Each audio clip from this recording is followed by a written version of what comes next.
fokus untuk memperhatikan materi nantinya. Oke, sebelumnya kan ada pepatah nih bilang tak kenal maka tak sayang ya, tak sayang maka tak cinta. Nah, jadi kita kenalan aja kali dulu ya. Udah ada yang kenal kakak belum? Iya kan nanya loh, udah ada yang kenal belum?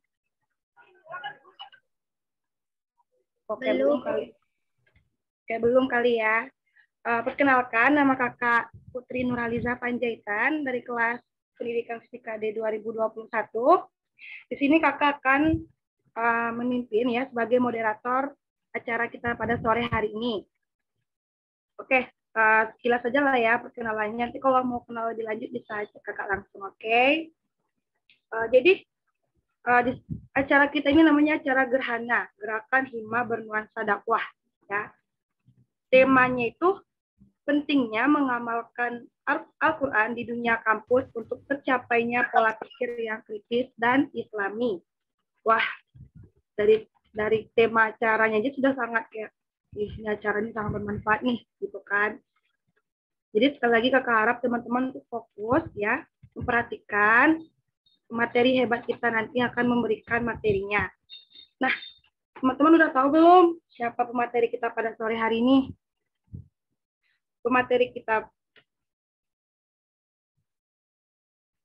kita pada sore hari ini adalah salah satu dosen di Fakultas Matematika Ilmu Pengetahuan Alam, ya dosen hebat, yaitu Pak Miftahul Khair, SSI, MSc, PhD, salah satu dosen kimia Fakultas Matematika dan Ilmu Pengetahuan Alam Universitas Negeri Padang. Jadi Pak Miftah ini salah satu dosen kimia ya. Apakah Pak Miftah ada di... Assalamualaikum Pak. Apakah Bapak sudah ada di Zoom? Ya, waalaikumsalam warahmatullahi. Saya sudah hadir di Zoom. Ya, alhamdulillah sudah hadir. Bagaimana kabarnya Pak? Alhamdulillah. Semoga selalu sehat ya Pak. Oke. Nah, jadi Pak Miftah ini akan menyampaikan materi pada sore.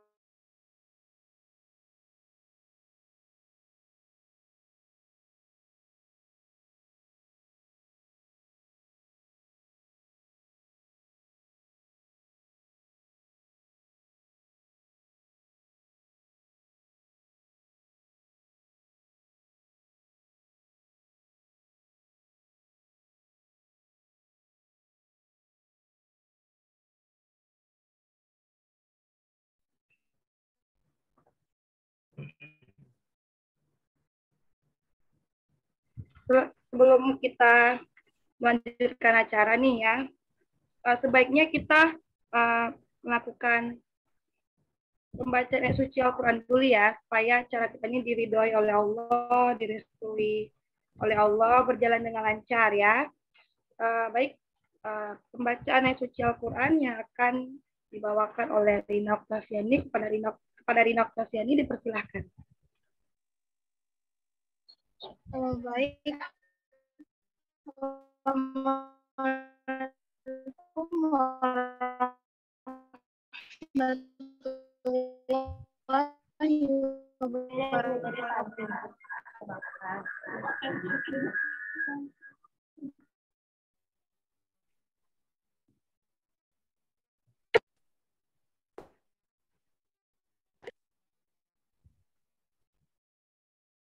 أعوذ بالله من الشيطان الرجيم. بسم الله الرحيم. إن كنتم ما نزلنا على عبدنا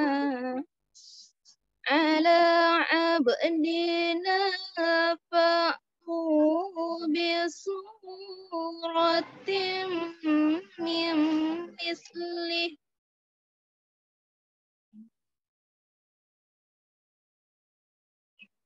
وادعوا شهداءكم من من دون الله إن كنتم صادقين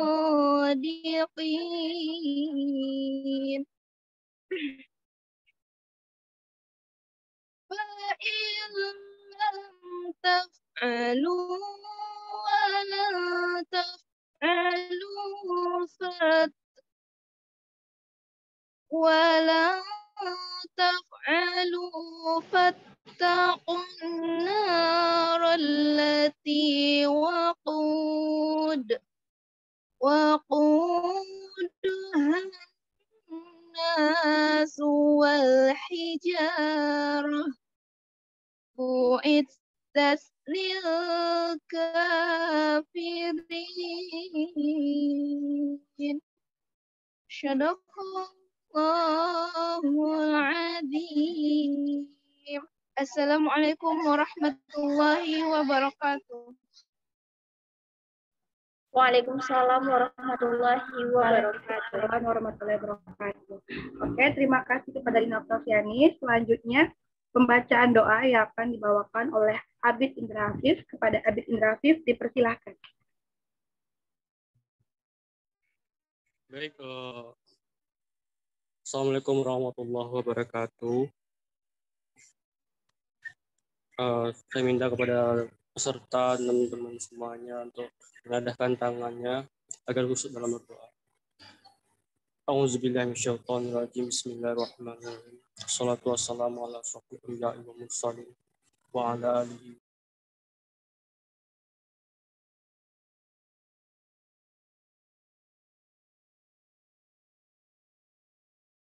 wa fil akhirati hasanah. Subhana rabbika rabbil amma yasifun. Wassalamualaikum warahmatullahi wabarakatuh. Waalaikumsalam warahmatullahi wabarakatuh. Terima kasih Abid Indra Afif. Oke, setelah pembacaan Al-Quran dan pembacaan doa, kita akan memulai acara inti kita pada sore hari ini. Semoga dengan membaca Al-Quran dan membaca doa pada hari ini, acara kita berjalan dengan lancar tanpa ada kendala. Amin ya robbal alamin. Oke, selanjutnya acara yang kita nantikan yaitu penyampaian materi yang akan disampaikan oleh Pak Miftah, yaitu tentang pentingnya mengamalkan Al-Quran di dunia kampus untuk tercapainya pola pikir yang kritis dan islami. Baiklah, sepertinya langsung saja ya, kita persilakan kepada Pak Miftahul untuk menyampaikan materinya. Oke, kepada Pak Miftahul, kami persilahkan.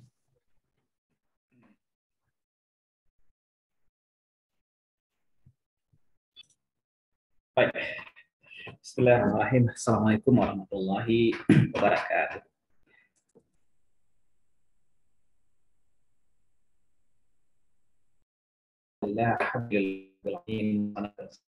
Sayyidina Muhammadin wa ala alihi wa sahbihi ajmain. Yang saya hormati para mahasiswa dari Hima Fisika, terutama kepada para pengurus Hima, Ketua Hima beserta jajaran, kemudian para panitia pelaksana.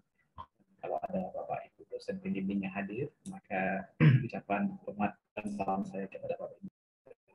Hari ini adalah yang sudah mengikuti perkuliahan selama sebelumnya, alhamdulillah masih menyempatkan diri untuk hadir pada acara gerhana ini. Kalau kami di kimia namanya redox, di fisika namanya gerhana ya. Alhamdulillah. Para semuanya, mungkin dalam waktu 30 menit ke depan kita akan bahas materi yang disampaikan kepada saya tentang mengenal Al-Quran, dan mungkin sedikit saya modifikasi ya, mungkin lebih bagus kalau kita membahas tentang ta'riful Quran dahulu, atau bagaimana kita mengenal Al-Quran. Nah, maksudnya semuanya kita sudah tahu ya, Al-Quran adalah kitab suci yang selama ini kita baca, kita pelajari, dan kita hafalkan. Maka mari kita buka bahasan bab demi bab tentang bagaimana ta'rif dari Al-Quran tersebut. Nah, maksudnya semuanya kita mulai dari firman Allah ya. Laqad anzalna a'udzubillahi minasyaitonir rajim.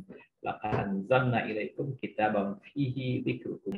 Sesungguhnya Al-Quran diturunkan kepada kita ini ya, kepada Nabi Muhammad, dan menjadi petunjuk bagi kita, menjadi sebab kemuliaan bagi kita. Sehingga orang yang berpegang kepada Al-Quran, semuanya, maka dia akan mendapatkan kemuliaan. Nanti kan kita bahas sampai di sana ya. Nah, kemudian ketika manusia mencoba mengupas keagungan Al-Quran, maka ketika itu pula manusia harus tunduk dan mengakui keagungan dan kebesaran Allah Subhanahu wa Ta'ala. Kenapa demikian? Karena dalam Al-Quran terdapat lautan makna yang tidak ada batas, keindahan bahasa yang tidak dapat dilukiskan dengan kata-kata, dan lautan keilmuan yang belum terpikirkan dalam jiwa manusia. Dan berbagai lautan-lautan lainnya yang tidak terbayangkan oleh indera kita. Jadi kalau Anda suka membaca buku klasik, ada buku yang misalnya dikarang oleh B. Arifin. Beliau membuat judulnya Samudra Al-Fatihah. Ini orang Minang juga ya. Beliau membuat judulnya Samudra Al-Fatihah. Tafsir saya hanya Al-Fatihah yang dibahas. Itu sudah menjadi sebuah samudra. Sehingga namanya menjadi Samudra Al-Fatihah judul buku tersebut. Nah, demikian pula di Al-Quran, maka kita akan melihat bagaimana kandungan Al-Quran itu merupakan kandungan yang sangat luar biasa dari segi makna, bahasa, maupun keilmuan. Ini adalah hal yang harusnya kita sadari ya, bahwasanya ini merupakan kitab yang luar biasa. Jadi mungkin kita sebatas hanya sekarang adalah tahu membaca. Kita sampai kepada membunyikan Al-Quran, belum sampai kepada memikirkan, memahami, mentadabburi Al-Quran tersebut. Padahal itu langkah berikutnya setelah kita membaca Al-Quran, gitu ya. Kita membaca, kemudian kita mentadaburinya, memikirkannya, dan sampai terakhir pada mengamalkannya. Cuman karena mungkin keterbatasan bahasa Arab misalnya, maka kita semua belum sampai merasakan bagaimana lautan makna dalam Al-Quran tersebut. Keindahan bahasa, karena kita bukan berbahasa Arab, maka kita tidak merasakan keindahan bahasa sebagaimana orang-orang berarab sana ya, merasakan keindahan bahasa. Indah itu apa? Mungkin kebaikan alam misalnya ya, atau yang lain-lain yang pernah kita lihat dan kita bayangkan dari aspek indrawi ataupun duniawi gitu. Tapi ketika melihat bagaimana keindahan dan keagungan Al-Quran yang telah kita resapi dalam hati, kita pahami dan kita tadabburi tersebut, maka kemudian semuanya akan sampai kepada kesimpulan bahwasanya dunia sebagai sesuatu yang amat kecil dan sangat kecil. Nah, ini ada sebuah kitab ya, namanya Tafsir fi Zilalil Quran. Jadi kalau kita punya tafsir di rumah, mungkin macam-macam ya tafsir yang kita punya. Kalau kita di Barat, tafsir karangan dari Buya Hamka misalnya. Atau di rumah ada tafsir yang merupakan keluaran dari Departemen Agama misalnya ya. Maka ini adalah salah satu tafsir namanya Fi Zilalil Quran. Maka kalau kita baca kitab tafsir ini, maka di bagian mukadimah dari itu tafsir, sang penulis kemudian menuliskan ungkapan beliau, testimoni beliau. Nama beliau itu adalah Said Qutb. Nah, Said Qutb ini seorang penulis dan beliau seorang ulama ya. Dulunya beliau bukan orang yang fokus dalam bidang agama, tapi kemudian ketika beliau merantau ke Amerika, justru beliau dapat hidayahnya di sana. Bagaimana beliau menyaksikan bagaimana kehidupan di Amerika yang sebenarnya. Dan ternyata kemudian membawa dia kepada kesimpulan bahwasanya dengan Islam lah, dengan Al-Quran lah kemudian kita akan mendapatkan kebahagiaan dan kemuliaan. Nah, ini adalah ungkapan beliau dalam Muqaddimah Tafsir fi Zilalil Quran ini. Apa kata beliau? Hidup di bawah naungan Al-Quran merupakan suatu kenikmatan. Kenikmatan yang tiada dapat dirasakan kecuali hanya oleh mereka yang benar-benar telah merasakannya. Suatu kenikmatan yang mengangkat jiwa, memberikan keberkahan dan mensucikannya. Nah, kemudian beliau mengatakan, dan alhamdulillah Allah telah memberikan kenikmatan pada diriku untuk hidup di bawah naungan Al-Quran. Nah, ini beliau tulis di bawah naungan Al-Quran ya, yang bahasa Arabnya adalah Fi Zilalil Quran. Sama dengan nama dari tafsir yang beliau buat, Fi Zilalil Quran. Beberapa saat dalam perputaran zaman. Jadi beliau mengisahkan di sini bagaimana episode-episode beliau. Dulunya beliau orang yang tidak tahu dengan agama ya. Beliau jahil, nggak tahu menahu dengan agama, kemudian tidak peduli dengan agama. Tapi kemudian beliau membaca Al-Quran dan kemudian mendapatkan hidayah darinya, dan kemudian beliau merasakan kenikmatan pada saat membaca, menaungi, mentadabburi ayat Al-Quran tersebut. Dan beliau bandingkan kehidupan beliau yang sudah berubah ya ketika sudah merasakan baik kebaikan dan kebahagiaan bersama Al-Quran tersebut. Di sini beliau katakan, di situ aku mendapat merasakan sebuah kenikmatan yang benar-benar belum pernah aku rasakan sebelumnya sama sekali dalam hidupku ini. Nah, ini testimoni beliau ya. Justru beliau mendapatkan kebahagiaan, ketenangan, dan kenikmatan ketika setelah berinteraksi dengan Al-Quran. Nah, para mahasiswa semuanya, mungkin ini jarang dan menjadi problem dari masyarakat saat ini. Masyarakat yang sangat dinamis, sangat tinggi tekanannya. Kita diminta yang target-target kerja yang tinggi. Anda sebagai mahasiswa diminta target belajar yang tinggi, harus IP 2,3 misalnya. Nah, ini contoh kehidupan yang besar dengan pressure, tekanannya. Sedikit banyak akan buat orang stres. Kerja di kantor pun demikian, banyak target yang bisa dikerjakan sehingga antara waktu makan dan tidur kemudian menjadi tidak menentu. Ini contoh bagaimana kehidupan yang membuat kita sesak. Belum lagi kemudian parameter-parameter duniawi yang mungkin membuat orang kemudian harus berlomba mendapatkannya. Mungkin karena jabatankah, tertukar-tukar mobilkah, hartakah, dan sebagainya. Ini membuat hidup menjadi sempit sebenarnya. Tapi kemudian inilah kehidupan yang juga dialami oleh seorang Sayyid Qutb dahulunya ketika beliau belum bersentuhan dengan Al-Quran. Maka beliau membandingkan itu, bahwasanya hidup setelah ini, setelah berinteraksi dengan Al-Quran ini, saya benar-benar merasakan kebahagiaan dan kenikmatan yang benar-benar luar biasa, yang aku belum pernah rasakan sebelumnya sama sekali dalam hidupku. Nah, itu kata testimoni seorang penulis kitab tafsir ini. Nah, para mahasiswa semuanya, mahasiswa fisika, ini adalah contoh bukti keindahan bahasa sekarang ya. Jadi ini adalah keindahan bahasa Al-Quran yang diriwayatkan oleh Ibnu Ishaq dari Imam Zuhri dari kitab ini ya.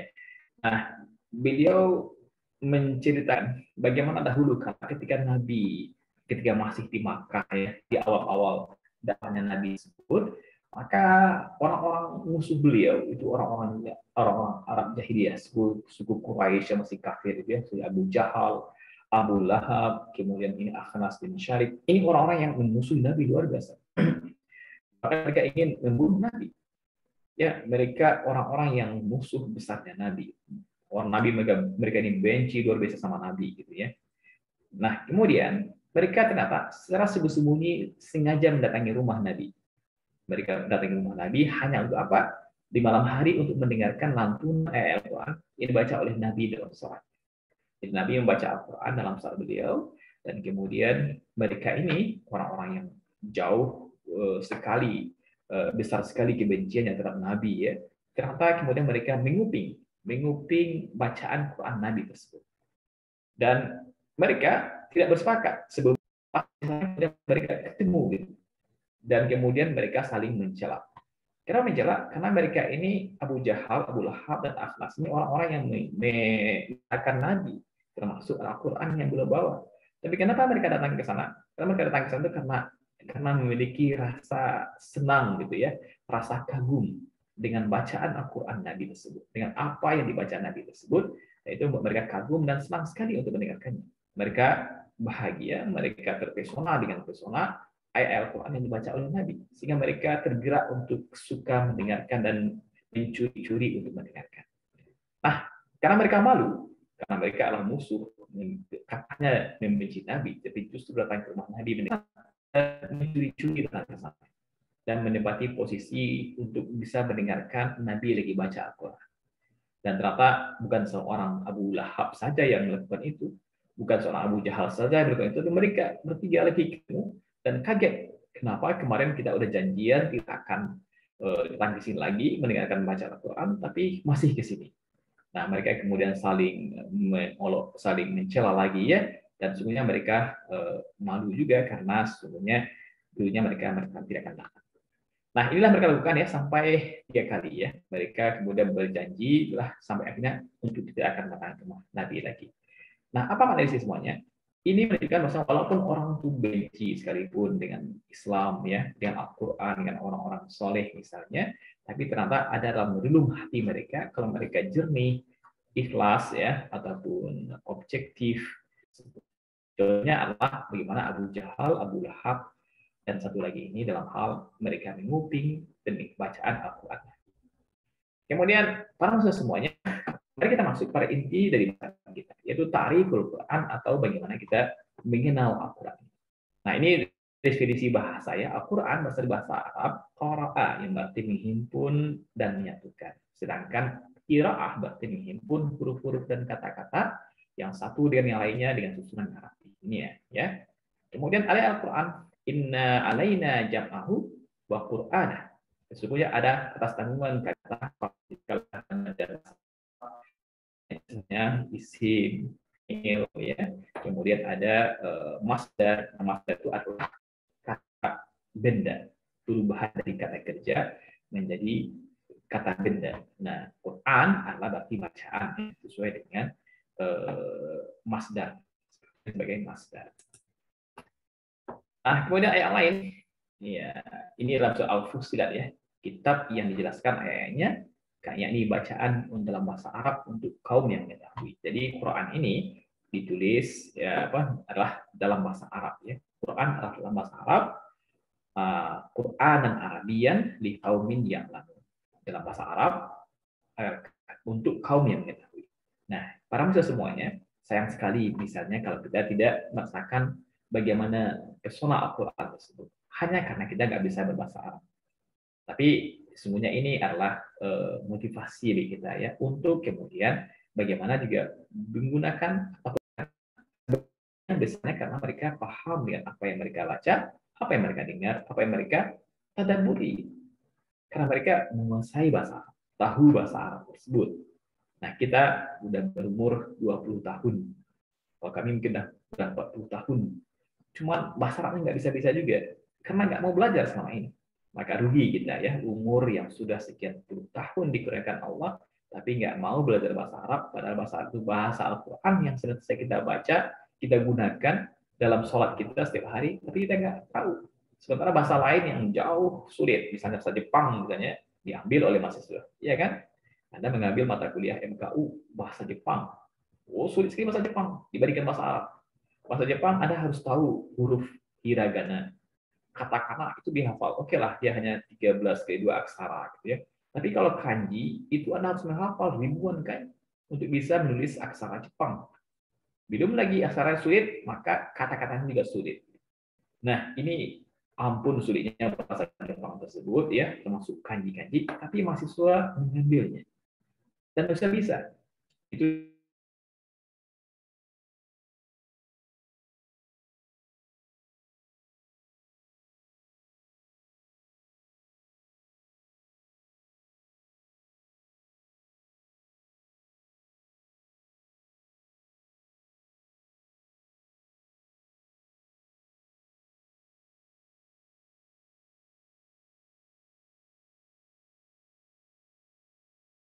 bahasa Arab ya. Caranya banyak. Mau online juga ada, mau offline juga ada. Offline ya sebentar lagi ya di Saudi Corner insya Allah akan diadakan pelatihan bahasa Arab bagi yang mau ikut. Dulu Al-Azhar juga mengadakan belajar bahasa Arab secara gratis begitu ya. Nah, ini contoh bagaimana fasilitas-fasilitas yang tersedia memudahkan kita untuk bisa belajar bahasa Arab. Kemudian, nah inilah ta'rif Al-Quran yang 5 ini kan kita bahas ya. Pertama dia itu merupakan kalamullah. Yang kedua mukjizat diturunkan kepada Nabi Muhammad secara mutawatir dan ibadah.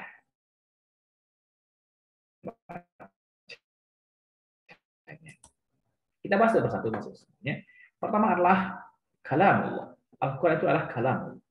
Itu merupakan firman Allah yang disampaikan kepada Nabi Muhammad Sallallahu Alaihi Wasallam melalui malaikat Jibril.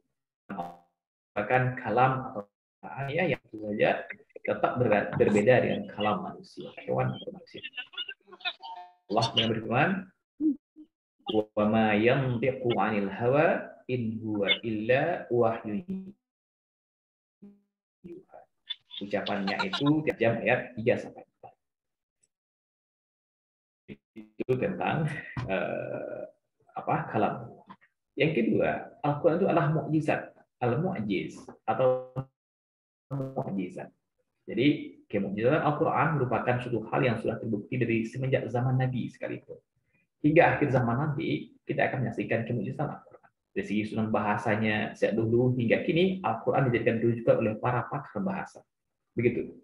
Dari segi kandungannya, Al-Quran juga sudah menunjukkan mukjizat, mencakup ilmu alam, matematika, astronomi, fisika, bahkan juga prediksi, ramalan ya, bagaimana hal yang akan terjadi. Jadi dahulu kala itu ada surat Rum.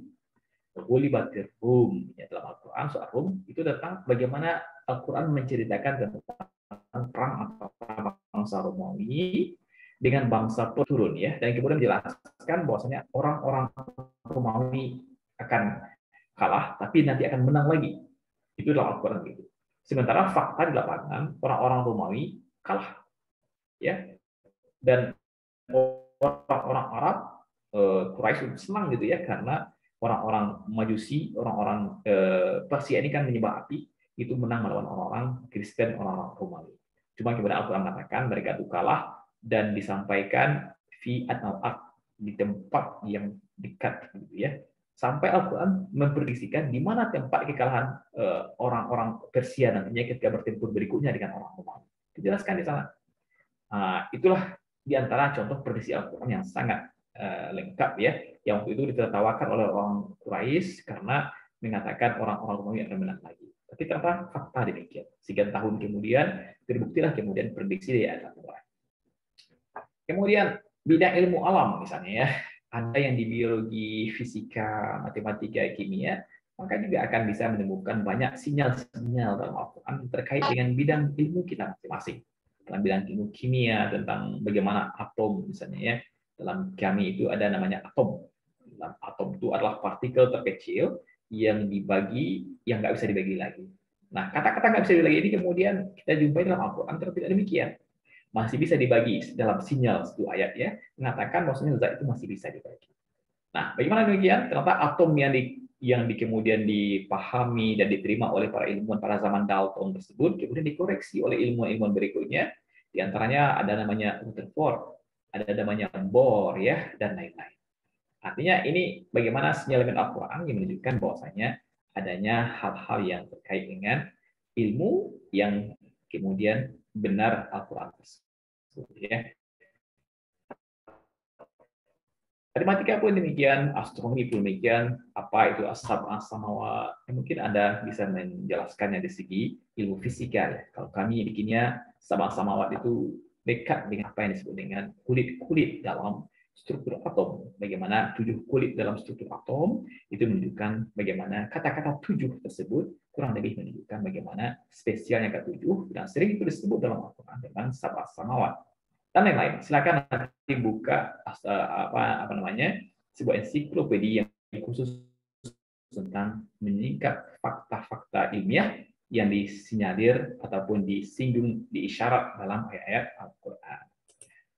Kemudian ya sampai ya, jadi kalau ini sampai Al-Quran itu Allah mengatakan ya, jika kamu ragu terhadap Al-Quran yang kami wahyukan kepada Nabi Muhammad, maka buatlah satu surat saja yang semisal Al-Quran. Dan adalah orang-orang untuk bergabung ya bersama-sama untuk membuat yang lebih baik dari Al-Quran, pasti akan gagal. Itu disebutkan Allah. Nah, ini menunjukkan bagaimana nggak mungkin orang akan mampu buat sebuah tandingan terhadap Al-Quran ini, karena kan bisa sekali. Luar biasanya Al-Quran. Kemudian berikutnya adalah Al-Munazzal ala qalbi Muhammadin sallallahu alaihi wasallam, diturunkan kepada Nabi Muhammad sallallahu alaihi wasallam, Asy-Syu'ara ayat 192-195. Jadi dijelaskan di sini ya bagaimana tentang Al-Qur'an ini benar-benar diturunkan oleh Allah kepada Nabi Muhammad, dibawa oleh malaikat Jibril, Ar-Ruhul Amin. Dalam hati Muhammad, agar kamu menjadi seorang di antara orang yang berperingatan dengan jalan. Baik. Yang keempat, Al-Quran itu adalah al-mang, diriwayatkan secara artinya orangnya banyak, sahabat tuh banyak bersepakat semua tentang itu ya, itu mutawatir. Sehingga potensi kita nol tidak bersepakat dengan kesalahan, dengan hal yang salah. Itu mutawatir. Ini adalah apa nih? Wahyu dari Allah diadakan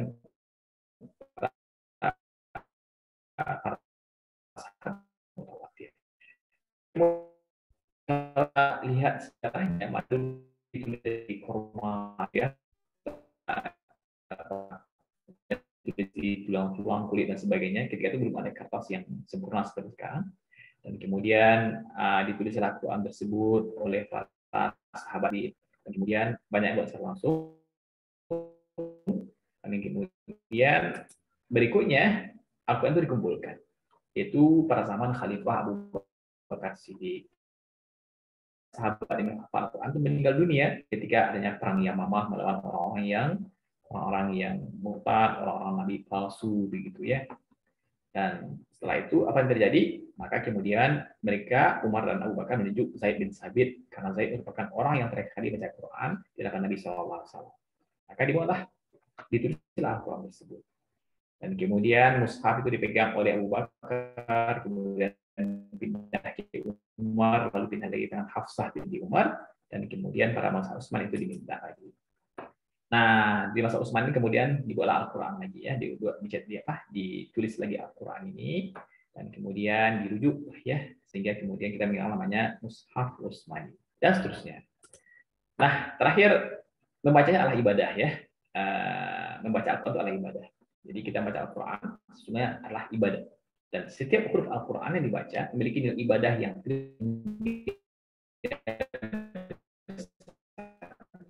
dan inilah pintu keistimewaan Al-Quran yang tidak dimiliki apapun di muka ini. Ya, jadi kita baca Al-Quran itu adalah ibadah. Kendati pun orang-orang tersebut tidak memahami artinya. Orang bacanya nggak paham, tapi membaca tidak perlukan pahala. Apa hadisnya ini? Barang siapa man qara'a harfan min kitabillah falahu bihi hasanah. Wal hasanatu bi asyri amsalihha. La qulu alif lam mim harfun walakin alif harfun lam harfun wa mim harfun. Barang siapa yang baca satu huruf dari kitabullah atau Al-Quran, maka ia akan mendapatkan satu kebaikan, pahala, hasanah. Dan satu kebaikan itu dengan 10 kali lipatnya. Aku tidak mengatakan bahwa alif lam mim ini sebuah ayat dalam Al-Quran yang kita baca, alif lam mim, zalikal kitabul la raiba fihi gitu ya. Itu sebagai satu huruf, melainkan alif satu huruf, kemudian lamnya satu huruf, dan mimnya juga satu huruf. Nah, kalikan saja berapa hasanah kita dapatkan. Maka inilah pahala besar dari membaca Al-Quran para semuanya ya, sehingga kita hendaknya juga melazimkan membaca Al-Quran. Melazimkan berpikir membaca Al-Quran, kendati pun masih belum mengerti dengan apa yang dibaca tersebut, karena ini adalah tentang hasanahnya yang banyak. Baik. Kemudian Al-Quran adalah konstitusi umat muslim. Allah berfirman dalam kitabnya yang begitu jelas dan terang ya. Serang dia adalah zat yang mengucapkannya paling jujur dan paling dapat dipercaya. Inna hadzal Qur'an yahdi lillati hiya aqwam. Sesungguhnya Al-Quran ini memberikan petunjuk kepada jalan yang lurus. Jadi lurus. Dan wa yubashshirul mu'minin, dan memberikan kabar gembira kepada orang beriman alladzina ya'maluna shalihat anna lahum ajran kabira. Yaitu kabar gembira kepada orang-orang mukmin yang mengerjakan amal saleh bahwa bagi mereka itu ada pahala yang besar. Nah, ini adalah tentang bagaimana Al-Quran sebagai petunjuk kepada jalan yang lurus dan kabar gembira bagi orang beriman yang mana orang beriman itu mengerjakan amal saleh, dan dengan ini kemudian mereka mendapatkan pahala yang besar. Baik. Nah, kemudian Al-Quran merupakan sumber kekuatan umat Islam para semuanya ya. Wa qala alladziina kafaru la tasma'u li hadzal Qur'an walghaw fihi la'allakum taghlibun. Orang kafir itu berkata, janganlah kamu mendengar dengan sungguh-sungguh akan Al-Quran ini dan buatlah hiruk pikuk terhadapnya supaya kamu dapat mengalahkan mereka. Apa maknanya di sini? Mereka tahu ya, kalau orang membaca Al-Quran mereka akan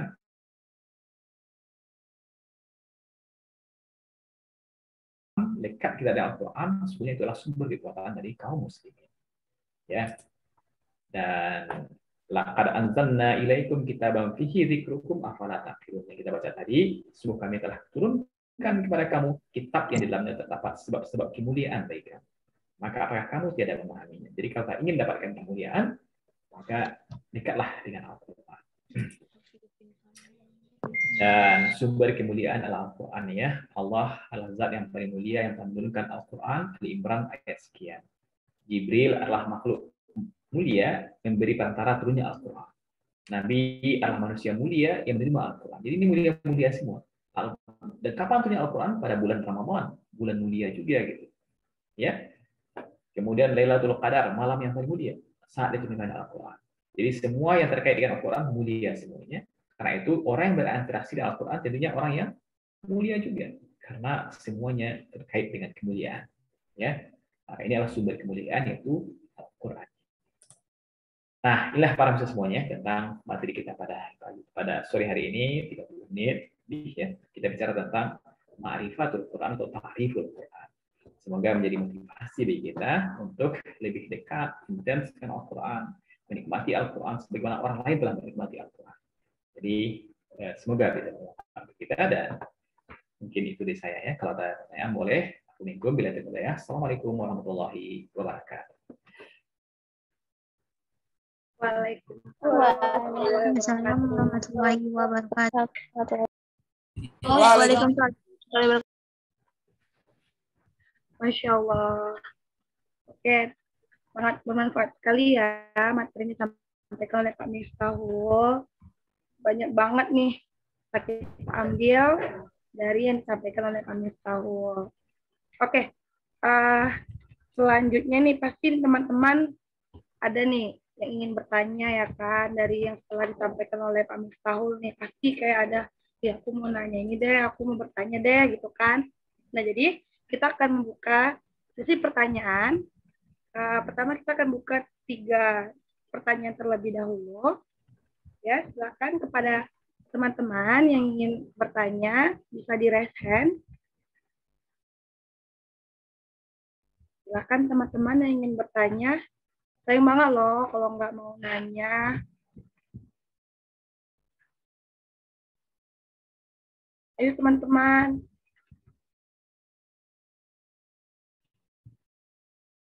Nanti kalau yang bertanya bakal dapat sesuatu loh di ending. Jadi ayo bertanya. Ini ada Pak Miftahul nih langsung di sini. Nah silakan yang mau nanya-nanya langsung. Kapan lagi coba ya kan bisa bertanya langsung ke Pak Miftahul, dosen hebat kita. Ini serius nggak ada yang mau nanya nih.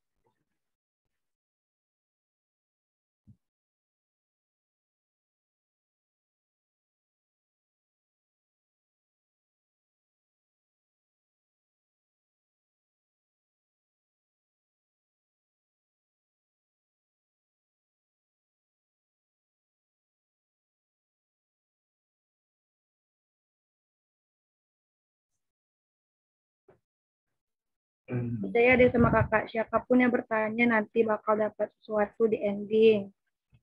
Ayo bertanya, ayo. Ini teman-teman merhatiin semua kan? Yang bilang nggak merhatiin, awas loh.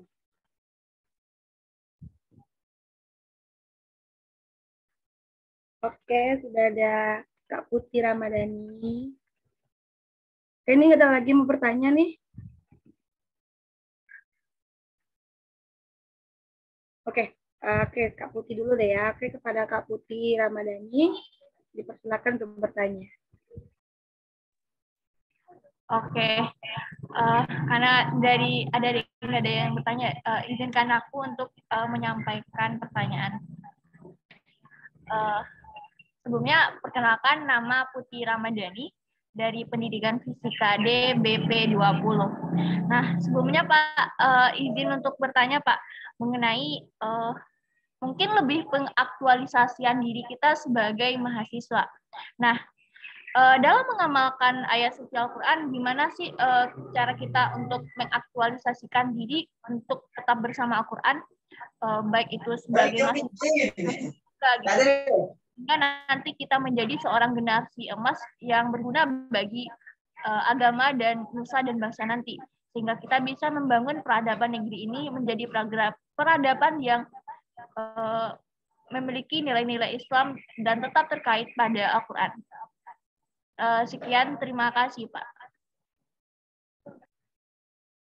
Oke, terima kasih kepada Kak Putri. Langsung dijawab aja Pak. Ya, terima kasih sama Putri ya, Putri Ramadhani ya. Jadi bagaimana kita dengan Al-Quran ini bisa menjadi generasi emas negeri ini, ya akan menjadi pencerah negeri ini, menjadi kebanggaan negeri ini ya, generasi emas Indonesia. Ya tentu saja ya, kita akan mencoba menggunakan apa yang kita mampu untuk bisa menguasai Al-Quran, membaca Al-Quran, mentadaburinya. Itu banyak sekali Al-Quran. Contohnya misalnya sekarang, yang gampang-gampang aja yang kita punya ya. Kalau tadi saya katakan ada Samudra Al-Fatihah, sebuah buku dikarang oleh orang Minang, namanya B. Arifin, seorang tentara ya. Beliau coba menggunakan ilmu background yang cukup untuk membuat Samudra Al-Fatihah buku tersebut luar biasa. Nah itu Al-Quran, Al-Fatihah saja baru. Akhirnya kan yang lain, misalnya ada surat wal asri yang kita sering baca gitu, saking seringnya kita baca. Nah, karena kita salah pakai itu ya, paling pendek ya. Gampang sering. Wal asri itu masa. Jadi kalau kita baca tadabbur ayat ini, coba tadabbur ya, bagaimana dini masa ini, yaitu sumpah dengan masa. Maka kalau seorang mahasiswa mencoba mentadabburi ayat ini saja, maka dia akan menjadi orang yang mempunyai mahasiswa ataupun siapapun ya yang sangat efisien dalam menggunakan waktu. Hidupnya selalu mengatakan waktu sebagai sebagai sesuatu yang harus dia jaga dan harus kemudian dia pelihara, tidak mungkin disia-siakan. Maka dia akan menjadi orang-orang yang bekerja keras, orang yang tidak mau menyediakan waktunya seperti pura-pura misalnya. Dan itulah yang kita lihat bagaimana orang Jepang ya. Ini orang-orang yang mengamalkan wal asri ayat satunya tentang bagaimana esensi waktu tersebut. Mereka sangat efektif menggunakan waktu dan kemudian tidak menggunakannya untuk yang sia-sia. Akhirnya apa? Mereka mendapatkan benefit ataupun buah dari efisiensi penggunaan waktu mereka. Mereka gunakan waktu tidak untuk bermain-main yang banyak, tapi menggunakannya untuk bekerja dan bekerja. Akhirnya kita tahu ya, Jepang termasuk negara dengan ekonomi terkuat di dunia, nomor 3 sekarang. Dengan teknologi yang terbaik ya, produk-produk teknologi tahunya kita buatan Jepang. Motor, otomotif, kemudian elektronik, itu dari Jepang kita tahunya. Dan mereka dengan segala keterbatasannya, alamnya yang tidak ramah, mereka justru mampu bangkit dan menjadi adidaya dunia karena mengamalkan satu ayat saja, wal asri tersebut. Baru satu ayat. Belum lagi ayat lain ya, banyak ayat tentang bagaimana kita menatap kehidupan ini, bergaul, bermasyarakat, ekonomi, politik, sosial, budaya, maka akan nanti kita mendapatkan orang terbaik. Jadi generasi terbaik dan umat terbaik dan bangsa terbaik kalau kita menggunakan Al-Quran dengan sebaik-baiknya. Nah, inilah para mahasiswa semuanya ya. Generasi terbaik akan dihasilkan dari generasi yang intens dengan Al-Quran, membaca Al-Quran, tadabbur di Al-Quran, dan mengamalkan Al-Quran, maka dia akan menjadi generasi terbaik, generasi emas Indonesia ini. Ya, ingat generasi yang lebih tua, yang banyak masalah. Jadi kita lihat sekarang banyak masalah negeri kita kan. Pemimpin negeri kita banyak masalah. Kepolisian yang lagi disorot sekarang begitu ya, itu masalah apa di sana? Masalah manajemen, masalah komando, masalah anggaran, tidak berangkat dari masalah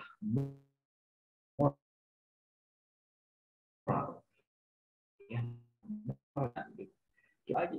Jadi semuanya apa yang terjadi adalah karena kurangnya moralitas dari seluruh atau kebanyakan pihak-pihak yang bermasalah tadi. Maka diperlukanlah orang-orang yang bersih ya, yang tentunya orang-orang yang mengamalkan Al-Quran ini, dan Anda adalah di antaranya hendaknya ya, karena kita masih kalau akan jawabannya itu juga ada ya, semoga ada terjawab.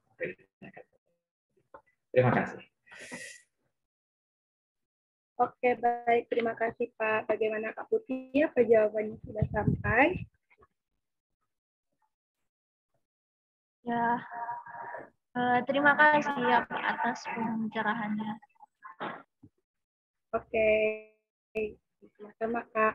Oke, selanjutnya nih Pak, ada penanya kedua, yaitu kepada Febi. Oh, Febi Mulyani. Silakan. Oke Kak, perkenalkan nama saya Febi Mulyani Putri, saya dari BP 22, kelas Tenfis B, Kak.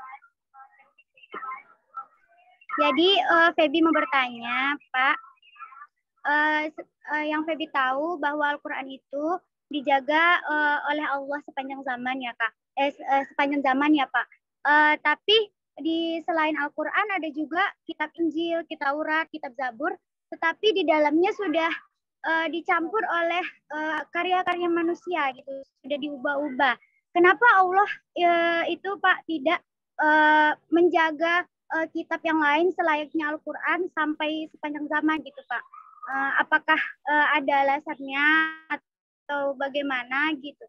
Kalau seandainya kan dijaga Injil, Taurat, Zabur itu kan jadi yang lain itu agama, maksudnya yang memakai kitab itu tidak tidak apa ya, tidak terpengaruhi di dalamnya gitu. Terima kasih. Terima kasih ya. Apa ayatnya? Inna nahnu nazzalna dzikra wa inna lahu lahafizun. Jadi Allah menurunkan Al-Quran ini dan Allah yang akan menjaganya. Termasuk dari segi keasliannya tadi. Keasliannya nggak pernah berubah ya, walaupun satu titik itu tidak akan berubah dari Al-Quran. Dari awal dulu sampai sekarang. Dan ketika ada orang mencoba untuk mengubah-ubah ayat Al-Quran, maka akan segera terungkap dan langsung dibakar Quran tersebut ya, karena ini adalah mencoba untuk mengubah dari otentiknya Al-Quran. Jadi kita terjaga sampai hari kiamat. Nggak akan ada orang yang bisa untuk membuat tandingan ataupun ubah-ubahan dari Al-Quran, karena memang Allah yang jaga. Begitu. Nah, bagaimana dengan kitab-kitab yang lain, kitab-kitab Samawi terutama ya, kitab Zabur, kitab Injil, kepada Nabi Isa, yang kita sekarang memang demikian ya, kitabnya orang Yahudi sekarang itu namanya Talmud. Talmud. Nah, itu banyak tentunya banyak dari modifikasi dari itu.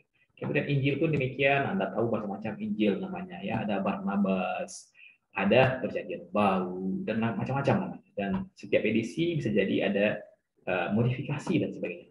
Dan kemudian tidak ada bahasa yang standar. Kalau kita bahasa standarnya bahasa Arab, Quran dalam bahasa Arab. Di mana-mana pakai bahasa Arab. Al-Quran di Indonesia, di Madinah, di Amerika, semuanya pakai bahasa Arab. Nah, para manusia semuanya, pertanyaanlah kenapa tidak dijaga? Ya, Allah yang punya kita ya. Dan kalau kita lihat, sesungguhnya turunnya risalah Nabi Muhammad itu adalah risalah terakhir ya.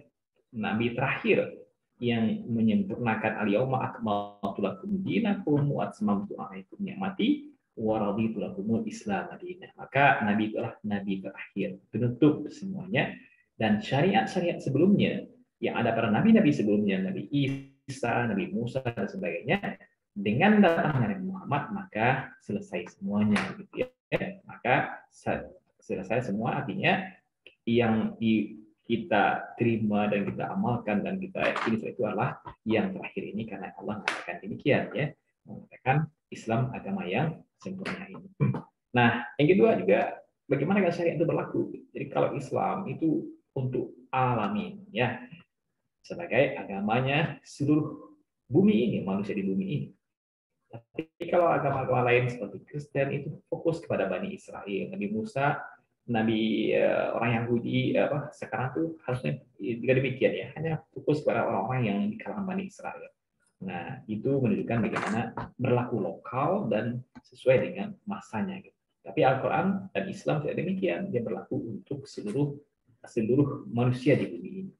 Dan setelah turunnya Al-Quran, maka syariat-syariat sebelumnya seperti yang dibawa oleh Nabi sebelumnya itu pun sudah selesai, dan kita harus mengikuti syariat yang dibawa oleh Nabi Muhammad Sallallahu Alaihi Wasallam. Allah alam bisawab. Nah, begitulah kira-kira yang bisa saya sampaikan ya, jadi ya tentang bagaimana tentang penjagaan Allah Taala. Allah alam bisawab. Ya. Baik Pak, terima kasih banyak Pak. Baik, terima kasih banyak Pak. Oke, silakan yang ingin bertanya lagi.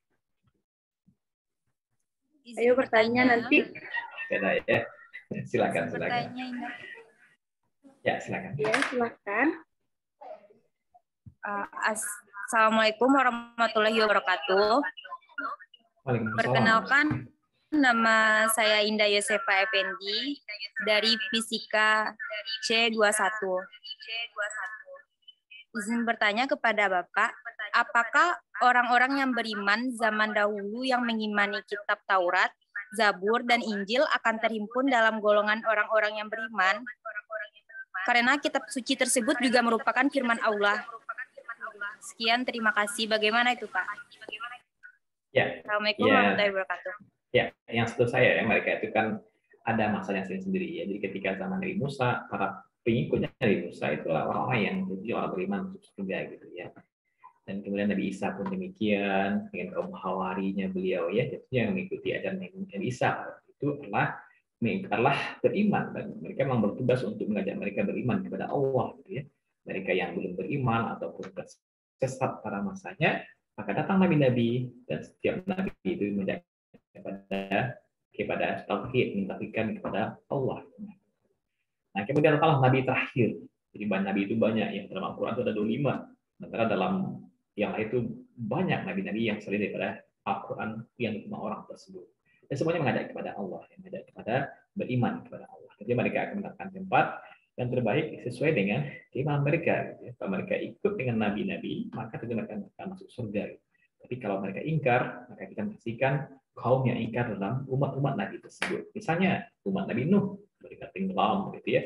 Umat Nabi Lut, para kaum homoseks LGBT itu dibalikkan tanahnya, buminya sehingga mereka mati, gitu ya.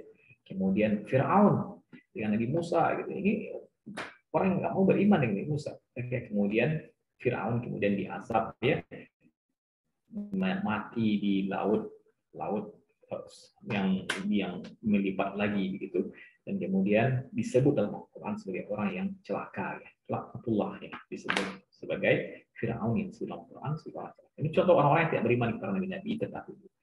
Nah, sekarang ada Nabi Muhammad, ya. Maka Nabi Muhammad adalah penyempurna risalah Nabi tersebut, dan ketika beliau datang, maka risalah sebelumnya ataupun syariat sebelumnya sudah selesai dan semuanya harus ikut dengan risalah Nabi Muhammad. Nah, begitulah kira-kira jawabannya, ya, dari tentang nabi-nabi terdahulu. Begitu. Baik, terima kasih Pak. Bagaimana Indah? Apakah jawaban sudah sampai?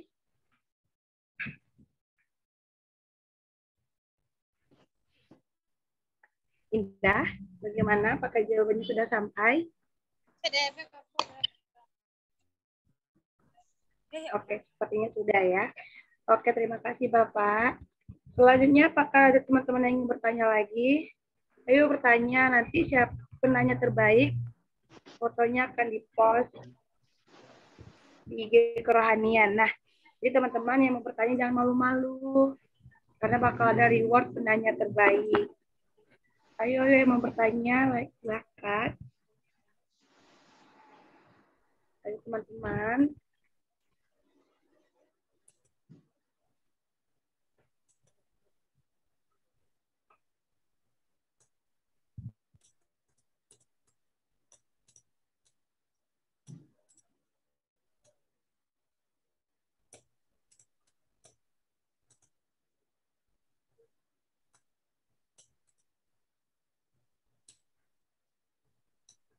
Ayo bertanya. Kapan lagi nih bisa tanya langsung ke Pak Miftahulnya langsung nih.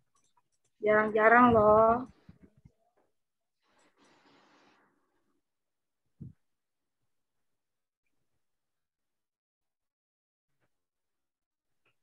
Oke, sudah ada nih. Kepada Rina Oktaviani, dipersilahkan. Baik, sebelumnya moderator, Pak, baik, perkenalkan nama saya Rina Oktaviani dari kelas Pendidikan Fisika B tahun 2021. Di sini Rina izin bertanya sama Bapak mengenai Al-Quran tadi, Pak. Bagaimana cara kita benar-benar mencintai Al-Quran tersebut, Pak? Memang benar kita merasakan nikmat dari ketika kita membaca Al-Quran, ketika kita mengamalkan Al-Quran itu terasa gitu, yang telah kita lakukan itu di dalam hati kita, Pak. Baik, sekian, terima kasih, Pak. Baik, terima kasih Rina, ya. Gimana cara mencintai Al-Quran? Saya mengutip apa sebagai oleh moderator tadi, ya. Apa kata beliau? Tak tahu maka tak kenal maka tak sayang maka tak cinta. Ya, kita yang belum kenal yang Al-Quran, ya, kita baru tahunya apa? Alif, bata mungkin. A di atas, alif di atas A, ba, di, bu, mungkin hanya itu, ya, sehingga kita merangkainya menjadi kita bisa membaca teksnya Al-Quran baru, tapi belum tahu apa artinya. Maka kemudian kita perlu untuk membaca mulai sekarang artinya, terjemahnya minimal, ya. Kemudian saat terjemahan Anda kuasai, kemudian cobalah kemudian baca tafsirnya. Baca tafsir, apa makna nih kalimat ini, ayat ini, begitu. Maka Anda mulai membaca tafsirnya. Kemudian apa yang dilakukan? Ya mungkin mulai belajar tentang mengajinya lagi nih. Ngaji tafsir bersama para ulama-ulama, ya, di masjid atau di mana-mana Anda bisa ikuti tafsir Al-Quran. Maka nanti akan kita ketemu nanti, ya, seperti sampai kali saya tutup tadi, kita merasakan bagaimana terpesonanya dengan Al-Quran.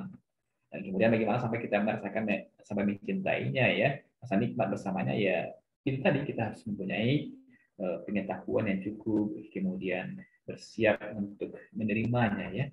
Jadi apa maksudnya bersiap menerimanya? Ya, suasana diri kita sendiri Kalau kita masih banyak bermaksiat misalnya, banyak dosa gitu, gimana kita akan merasakan banyak Al-Quran? Ya, tapi kalau kita dalam kondisi yang siap untuk mendengarkan ayat Al-Quran, tidak lalai gitu, maka setiap ayat-ayat itu akan mempunyai efek dalam diri kita. Maka kemudian cobalah keduanya, pertama dari segi ilmuannya, yang kedua tingkatkan dari segi membacanya, kemudian baca artinya, memahami bahasanya kalau perlu ya, kemudian baca tafsirnya, mengikuti kajian-kajian bersama ulama, dan itu kemudian membuat kita bisa untuk mengetahui mengenal Al-Quran. Barangkali itu kemudian kita akan terbiasa dengannya, dan kalau sudah sering bersama, maka akan kehilangan kalau kita kemudian meninggalkan dan tidak bersamanya. Maka kalau kita sering baca Al-Quran, menghafalkan Al-Quran gitu, maka kita akan merasa hilang kalau kita nggak sempat sehari untuk tidak bersama Al-Quran. Dan ketika bersama Al-Quran, kemudian kita merasakan nikmat.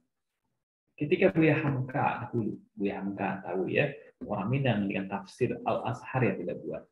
Maka beliau ketika usia senja beliau itu sering kemudian berlama-lama ya. Nah, kenapa beliau berlama-lama gitu? Orang nanya gitu, kenapa Buya berlama-lama ya? Maka beliau mengatakan ingin mengusir sepi, ingin mengusir kesepian yang mungkin beliau rindu dengan siapa gitu, dengan istri beliau misalnya. Maka untuk mengusir rasa sedih itu kemudian beliau membaca Al-Quran. Nah, kita melihat di sini bagaimana kenikmatan hidup bisa mengusir kesepian, bisa mengusir ketidakbahagiaan, kesedihan ketika orang baca Al-Quran. Nah, itu dirasakan oleh orang yang sudah sampai level seperti beliau ya, yang sudah sangat tahu dengan Al-Quran, kemudian sering berinteraksi dengannya, menghafalnya, membacanya. Itu kemudian buat beliau begitu bahagia bersama. Mungkin begitulah kira-kira sedikit pendapat saya, mungkin pendapat lain dari ustaz-ustaz yang lebih fakih bisa lebih menjelaskan ya. Mungkin itu dari Irina Tafiani. Allah. Oke, baik, terima kasih Bapak. Bagaimana Rina? Apa jawabannya sudah sampai? Baik Pak, jawabannya sudah sampai Pak. Tapi Rina ingin bertanya lagi sedikit Pak. Gimana pendapat Bapak? Kan kita kan juga disebutkan kalau kita membaca Al-Quran itu kita mendapatkan pahala gitu Pak. Pendapat Bapak gimana kalau misalnya kita banyak membaca Al-Quran tapi tidak kita baca artinya Pak? Dan ketika kita sedikit membaca Al-Quran tapi kita baca artinya Pak, mana yang lebih baik? Itu yang lebih bagus gitu Pak. Baik, sekian sampai Pak. Oke. Ya, yang jelas dalilnya ada ya. Kalau Anda baca Al-Quran, maka tiap ayat, tiap huruf itu ada pahalanya. Maka orang bacanya saja walaupun nggak paham arti, pahala dapat. Nah, ini beda dengan yang lain-lainnya gitu ya. Kalau baca-baca yang lain tidak akan seperti itu. Tapi kalau Al-Quran spesial, walaupun nggak paham, hanya bisa membunyikan, pahala akan dapat. Nah, begitu. Kemudian bagaimana dengan kalau kita nggak tadabbur? Gitu. Nah, kita kan ada levelnya semuanya ya. Jadi sampaikan tadi ada level-level dalam interaksi kita. Pertama apa dulu? Kita bacanya dulu. Yang kedua apa lagi? Mentadabburinya. Ya. Yang ketiga apa lagi? Mengamalkannya. Ya. Mengamalkannya. Yang keempat adalah ya mungkin mengajarkannya, mensiarkannya gitu ya. Nah, ini adalah level-level dalam interaksi kita dengan Allah. Jadi kalau masih membaca tilawah itu baru step 1, langkah 1. Nah, kemudian tadabbur itu langkah kedua. Maka jangan mau langkah 1 terus, jangan mau di kelas level 1 terus, jangan mau di tahun 1 terus kan. Kita mau tahun 2 nih, mau tahun 3, tahun 4 mau lulus nanti kan. Maka ada step by step-nya.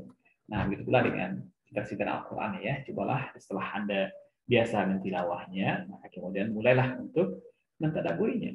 Tadabburinya mungkin dengan baca tafsirnya ataupun mendengarkan kajian-kajian bersama para ulama. Karena orang-orang memberikan kajian agama gitu ya, itu kan membaca Al-Quran sebagai dalilnya. Dia mengutip ayat Al-Quran dan dia kemudian mendapatkan itu sebagai dalil bagi setiap materi ceramahnya. Itu bagian dari kita interaksi kita dengan Al-Quran. Nah, begitu. Itu bagi kita yang kita dalam hal memahami atau mentadabburi ayat Al-Quran tersebut. Dan kemudian kalau sudah dapat, kita amalkan. Apa itu tadi? Tentang waktu misalnya, wal asri. Apa tentang bekerja ini ya? Waktu yang malu kasarallahu malakum wa rasuluh. Itu ayat Al-Quran. Tentang bagaimana Allah berkata kita untuk bekerja. Gitu. Karena Allah Rasulnya orang beriman akan melihat kita. Maka orang-orang yang mengamalkan Al-Quran, setelah dia baca ini, maka dia akan sampai ke tadabburnya, benar nih, kita harus beramal selama ini. Bekerja yang sebaik-baiknya secara ihsan, secara itqan, secara profesional. Dan dia akan mengamalkannya, maka dia akan bekerja setelah itu. Kalau mahasiswa dia akan belajar dengan baik,